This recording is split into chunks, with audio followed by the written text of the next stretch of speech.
Γεια σας, ονομάζομαι Γιώργος Σωτηράκης. Πάω στην 6η τάξη του Εθνικού Σχολείου Νέας Ελέγχειας και είμαι υπεύθυνος σχεδιαστής γραφικών.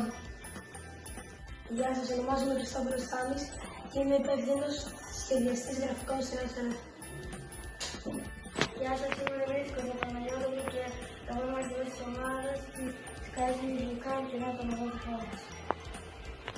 Ονομάζομαι Μπλέσος Κοντήλης. Ονομάζομαι Λουκάς Παπανίδης. Είμαστε υπεύθυνοι για το marketing και την επικοινωνία. Ονομάζομαι Βασίλης Δίνης και είμαι από το Σχολείο Νέας Ελέγχειας και είμαι μηχανικός κατασκευής. Γεια σας, είμαι ο Μικέλ Χουμού και είμαι υπεύθυνος για τις ανέβες της πόλης. Αλλά ξεκινήσουμε.